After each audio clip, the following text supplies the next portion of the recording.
آج سے 250 سال پہلے وہی سنبل کی جامع مسجد جو اس وقت بنی تھی، آج تک پچھلی جھگڑے کی تاریخوں تک کبھی بھی اس مسجد کے بارے میں کبھی کوئی جھگڑا نہیں ہوا۔ آج سنبل میں نیوز والے، چاٹوکار نیوز والے جنہیں گودی میڈیا کہا جاتا ہے، وہ جا کے ہندوؤں سے یہ بلانے کی کوشش کر رہے ہیں، نہیں ہمارا تو پہلے سے عقیدہ ہے کہ یہ مندر تھا، بلانے کی کوشش، یہ بات کہلوانے کی کوشش کی جا رہی ہے۔ جب کسی کتے کو مارنا ہو تو کتے کو مارنے سے پہلے اس کو پاگل گھوشت کیا جاتا ہے، پاگل ہے، یہ پاگل ہے، یہ پاگل ہے، یہ پاگل ہے، تو پورے محلے والے قریب آ جاتے، مار ڈالو اس کو، نہیں تو کس کو بھی کاٹ لے گا یہ۔ تو ایسے ہی ایک ماحول بنایا جا رہا ہے، سب سے یہ کہلوایا جا رہا ہے، ہمیں بھلا کیا غرض پڑی ہے کسی کی مندر توڑ کر مسجد بنانے کی، کیا غرض پڑی ہے؟ آپ جا کے دبئی میں، آپ جا کے عمان میں ایک مندر مندر کا اوپننگ کر کے آتے، بڑے خوش ہو رہے ہیں۔ اگر مسلمان مندر کو توڑنے ہی والے تھے تو عمان میں بننے کیسے دیا؟ ابو دھابی میں بننے کیسے دیا؟ آپ ابو دھابی میں اوپننگ کیسے کر کے آ گئے؟ یہ سب دیکھنا ہوگا۔ مسلمان اگر مندر ہی توڑنے والے تھے تو 800 سالوں تک اس ملک پر مسلمانوں نے حکومت کیا ہے، ایک بھی مندر پورے ملک میں تو نہیں بچنا چاہیے تھا، لیکن آج بھی سینکڑوں سال پرانے مندر آج بھی باقی ہیں۔ الحمدللہ رب العالمین وحدہ والصلاة والسلام على سید الانبیاء والمرسلین، فاعوذ باللہ من الشیطان الرجیم، بسم اللہ الرحمن الرحیم، وَأَنَّ الْمَسَاجِدَ لِلَّهِ فَلَا تَدْعُوا مَعَ اللَّهِ أَحَدًا، صدق اللہ العظیم وصدق رسولہ النبی الکریم، وَنَحْنُ عَلَى ذَلِكَ لَمِنَ الشَّاهِدِينَ وَالشَّاكِرِينَ وَالْحَمْدُ لِلَّهِ رَبِّ الْعَالَمِينَ۔ محترم اور معزز حضرات، آج ہمارے سامنے ہمارے اس ملک کے جو حالات ہیں وہ مسلمانوں کے لیے بد سے بدتر ہوتے جا رہے ہیں۔ سیاسی پارٹیاں اور کچھ فتنہ پھیلانے والے لوگ یہ سب مل کر ملک کی سالمیت کو خطرہ پہنچا رہے ہیں۔ ملک میں جو امن اور بھائی چارگی ہے اس کو ختم کرنے کی مذموم کوشش کر رہے ہیں، اور ان کی کوششیں ہمیشہ یہ ہیں کہ کسی بھی طرح سے ہندو مسلمان کر کے ان کو آپس میں لڑا کر ان میں اختلاف پیدا کر کے مسلمانوں کو الگ اور ہندوؤں کو الگ کیا جا سکے، تاکہ ان کی سیاسی روٹیاں سیکتی رہیں، ان کی سیاست چمکتی رہے، سیاست چلتی رہے۔ محض سیاست چمکانے کے ناطے وہ لوگ جو اس ملک میں پیار و محبت سے رہ رہے ہیں ان لوگوں میں نفرت کی آگ جلانے کی کوشش کی جا رہی ہے۔ اور فتنہ اور فساد تب ہوتے ہیں، جیسا کہ میں بہت بار بول چکا ہوں، فتنے اور فساد اس وقت ہوتے ہیں جب آدمی کے جان مال کی، اس کے دھرم کی، اس کے مذہب کی، اس کے فکروں کا تحفظ نہ ہو، حفاظت نہ ہو۔ جب آدمی کے مذہب پر حملہ کیا جائے گا، اس کے دین پر حملہ کیا جائے گا، اس کی ذات پر حملہ کیا جائے گا، اور اس کی عبادت گاہوں پر، اور اسی طرح سے ہمارے رسول حضرت محمد صلی اللہ علیہ وسلم پر جب حملہ کیا جائے گا تو ظاہر ہے مسلمان مشتعل ہوں گے، غم و غصہ ہوگا، غم بھی ہوگا اور غصہ بھی ہوگا، اور اس غصے کے نتیجے میں کچھ نہ کچھ ضرور کر بیٹھیں گے۔ اس ناطے یہ ساری کوششیں، ساری سازشیں رچی جا رہی ہیں کہ کسی بھی طرح سے مسلمان غصے میں آئے، کسی بھی طرح سے مسلمان لڑنے کے لیے تیار ہو جائے۔ اس ناطے ساری منافقت کی جا رہی ہے۔ ایک زمانے میں بابری مسجد کو قبضہ کرنے کی کوشش کی گئی، 70 سالوں تک کورٹ میں وہ کیس چلتے رہے، 1949 سے 2019 تک وہ کیس چلتا رہا۔ آخر کار فیصلہ بغیر کسی ایویڈنس کے ایک دوسرے کے حق میں دے دیا گیا۔ ایک مسجد کو مسلمانوں نے صبر کر لیا، اس کے بعد دوسری مسجد کی شروعات کی گئی گیان واپی مسجد میں، اس میں بھی مسلمان صبر کر رہے ہیں۔ اب ایک تیسری مسجد سنبھل کی جامع مسجد، اور اس مسجد کے روک تھام کے لیے اس مسجد میں مسلمانوں کو جانے سے روکا جائے، اور ہندو مسلمان میں دنگا بھڑکایا جائے یا غم و غصہ پیدا کیا جائے، اس کی ناکام کوششیں ہو رہی ہیں۔ اور ابھی دیکھتے جائیے، نہ جانے کیا کیا کرنے والے ہیں یہ لوگ، نہ جانے ابھی کتنی مسجدوں پر یہ حملہ بولنے والے ہیں۔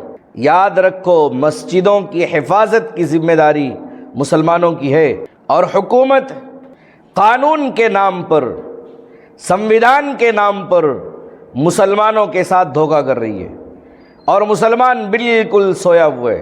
مسلمانوں کو اس بات کی کوئی فکر نہیں ہے، مسلمان سویا ہوئے ہے۔ مسجدوں کی حفاظت کیسے کرنی ہے مسلمان کو نہیں آ رہا ہے، اس ناطے لوگ مسجدیں چھین رہی ہیں۔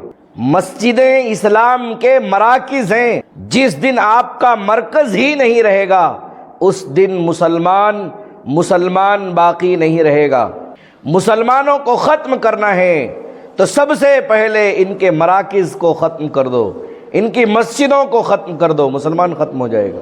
جس مسلمان کا آپ دیکھو، جس مسلمان کا مسجد سے کوئی رشتہ نہ ہو، اس مسلمان کی دینداری دیکھو، وہ مسلمان کتنا دیندار ہے۔ جو جتنا زیادہ مسجد سے دور ہے وہ شخص اتنا ہی زیادہ بددین اور اللہ کا نافرمان ہے۔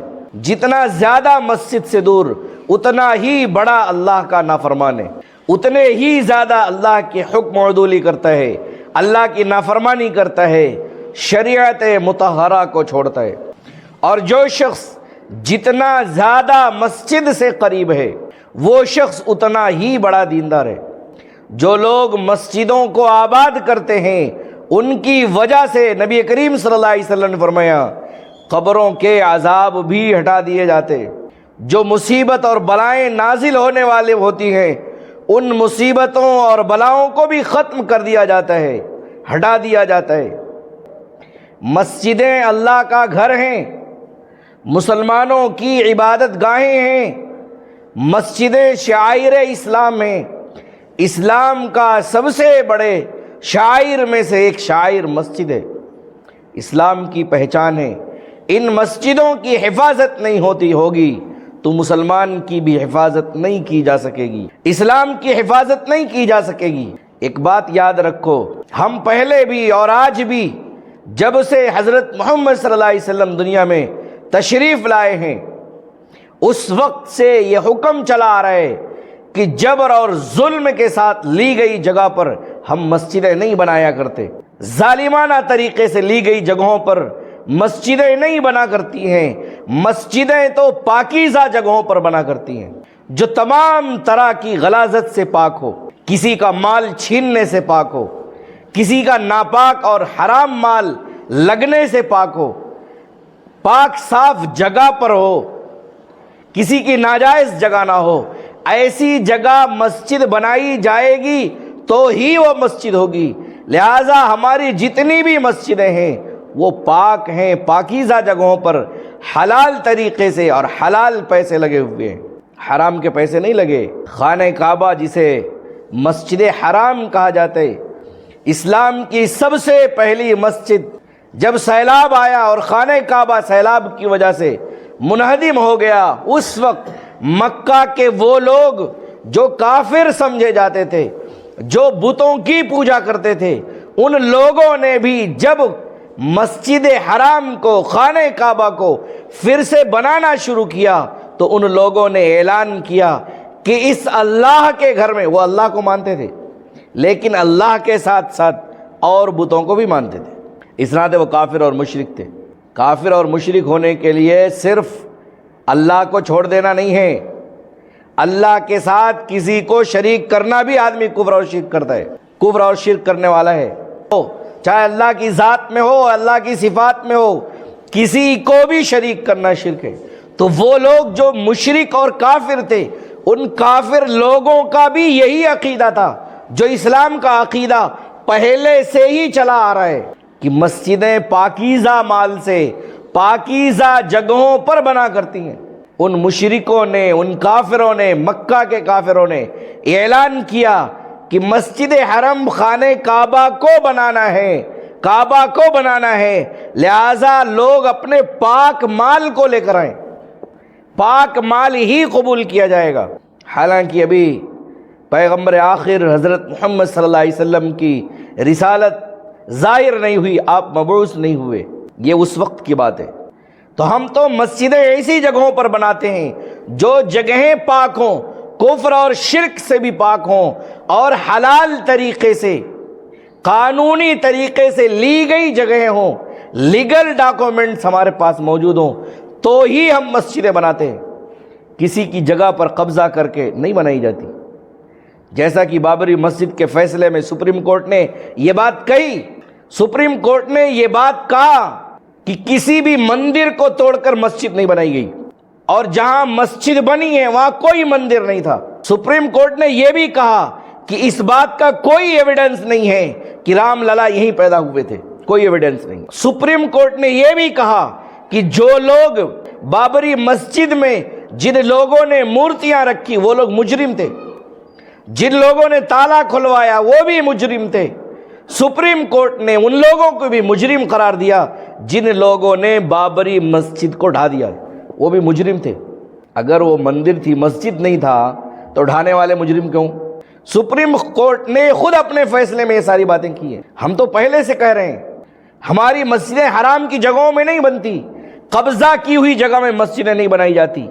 اور یاد رکھو، زندگی بھر قیامت تک کبھی بھی کوئی بھی مسجد ناجائز قبضہ کی گئی جگہ میں نہیں بنے گی، وہ مسجد ہو ہی نہیں سکتی۔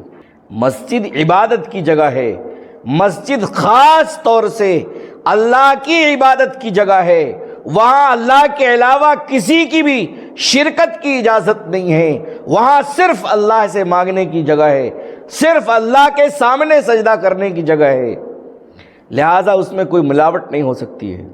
حرام طریقے سے لی گئی جگہ کو ہم مسجد نہیں بنایا کرتے۔ یہ الگ بات ہے کہ لوگوں کی کرسیاں بچی رہیں یا لوگوں کو کرسیاں ملتی رہیں، لوگ اپنے اپنے عہدوں پر قائم رہیں، ان عہدوں کو بچانے کے لیے، جبکہ ملک کو ان عہدے داروں نے، ان کرسی والوں نے ملک کو غار میں دھکیل دیا ہے۔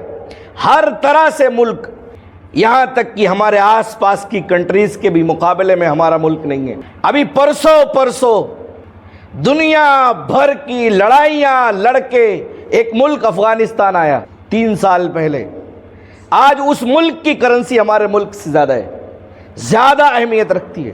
اس کے مقابلے میں، اس کرنسی کے مقابلے میں ہماری کرنسی کو ان ظالموں نے اتنا کھوکھلا کر دیا کہ پرسوں بنا ہوا ملک ہماری کرنسی سے اس کی کرنسی مضبوط ہے۔ ان سب کو چھپانے کے لیے چائنا کا مال بھر کے ہمارے ملک میں آ رہا ہے، ہمارے ملک میں پروڈکشن نہیں ہو رہا ہے۔ ان تمام خامیوں کو چھپانے کے لیے لوگوں نے مسلمان اور ہندو کر کے ان خامیوں کو چھپانے کی کوشش کی ہے، اور یہ ایک مذموم کوشش ہے۔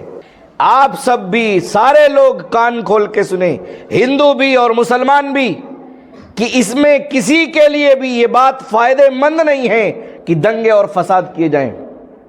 یہ بات فائدہ مند نہیں ہے کسی کے لیے بھی، چاہے مسلمانوں کے لیے ہو، غیر مسلموں کے لیے ہو، سکھوں کے لیے ہو، عیسائیوں کے لیے ہو، کسی کے لیے بھی یہ بات فائدہ مند نہیں ہے۔ دنگے اور فساد ہمیشہ ملک کے اور لوگوں کے نقصان اٹھانے کے سبب ہوا کرتے ہیں۔ وہ ملک، جن ملکوں میں دنگے ہوا کرتے ہیں، برس ایسے ملک کبھی ترقی نہیں کرتے، ہمیشہ ترقیوں کی راہ میں وہ پیچھے رہ جاتے ہیں، ہمیشہ پیچھے رہ جاتے ہیں۔ آج مسلمانوں پر جبریہ طور پر، یا صرف ان کی یہ نیت ہے کہ کرسیاں بچی رہیں، یا صرف منافقت پھیلانے، آپس میں لڑائیاں اور انتشار کرانے کی غرض سے مساجد کی طرف آنکھ اٹھائی جا رہی ہے، مسجدوں کی طرف انگلیاں اٹھائی جا رہی ہیں، ہر مسجد پر قبضہ جمانے کی کوشش کی جا رہی ہے، اور مسلمان غافل پڑا ہوا ہے۔ وہ باقاعدہ عمومی طور پر ان کی محنتیں جاری ہے، بچہ محنت میں لگا ہوا ہے، سب کوئی محنت کر رہا ہے۔ آج سے 250 سال پہلے وہی سنبل کی جامع مسجد جو اس وقت بنی تھی، آج تک پچھلی جھگڑے کی تاریخوں تک کبھی بھی اس مسجد کے بارے میں کبھی کوئی جھگڑا نہیں ہوا۔ آج سنبل میں نیوز والے، چاٹو کار نیوز والے، جنہیں گودی میڈیا کہا جاتا ہے، وہ جا کے ہندوؤں سے یہ بلانے کی کوشش کر رہے ہیں نہیں نہیں ہمارا تو پہلے سے عقیدہ ہے کہ یہ مندر تھا، بلانے کی کوشش، یہ بات کہلوانے کی کوشش کی جا رہی ہے۔ جب کسی کتے کو مارنا ہو تو کتے کو مارنے سے پہلے اس کو پاگل گھوشت کیا جاتا ہے، پاگل ہے، یہ پاگل ہے، یہ پاگل ہے، یہ پاگل ہے، تو پورے محلے والے قریب آ جاتے، مار ڈالو اس کو، نہیں تو کس کو بھی کاٹ لے گا یہ۔ تو ایسے ہی ایک ماحول بنایا جا رہا ہے، سب سے یہ کہلوایا جا رہا ہے ہمیں بھلا کیا غرض پڑی ہے کسی کی مندر توڑ کر مسجد بنانے کی، کیا غرض پڑی ہے؟ آپ جا کے دبئی میں، آپ جا کے عمان میں ایک مندر مندر کا اوپننگ کر کے آتے، بڑے خوش ہو رہے ہیں۔ اگر مسلمان مندر کو توڑنے ہی والے تھے تو عمان میں بننے کیسے دیا؟ ابو دھابی میں بننے کیسے دیا؟ آپ ابو دھابی میں اوپننگ کیسے کر کے آ گئے؟ یہ سب دیکھنا ہوگا۔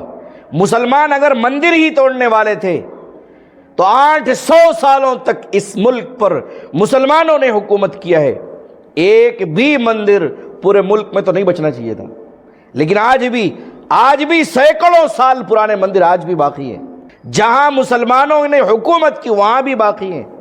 لیکن اصل بات یہ ہے کہ ہم مسلمانوں کو مسجدوں کی حفاظت کرنا نہیں آتا ہے۔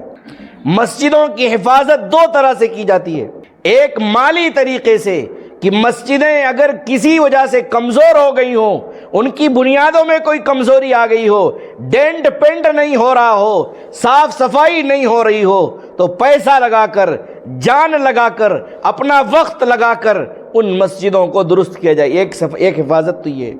اور جن مسجدوں پر ناجائز طریقے سے مقدمات کیے جا رہے ہیں، تمام مسلمانوں کی یہ ذمہ داری ہے کہ اس کی حفاظت کے لیے اپنے مال کو قربان کرنا ہے، بچانے کے لیے۔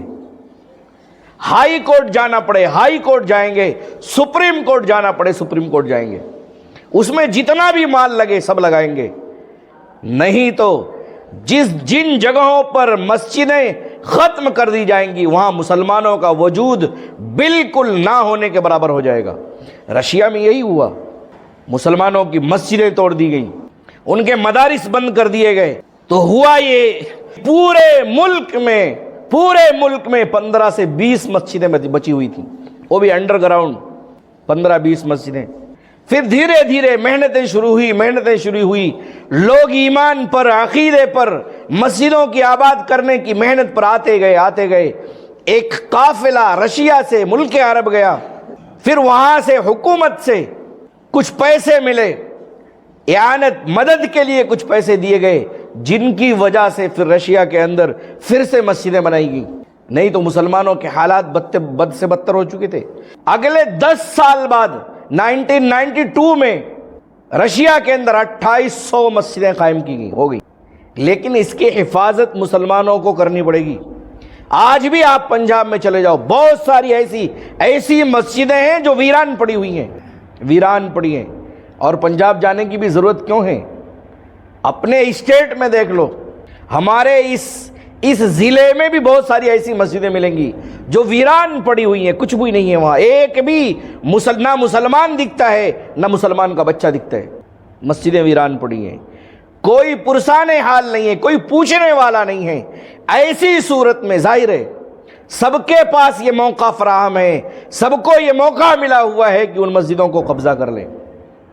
تو مسجدوں کی حفاظت اس طرح سے کی جائے کہ جو ویران مسجدیں پڑی ہوئی ہیں ان کی عبادت کے ذریعے سے ان مسجدوں کو آباد کیا جائے۔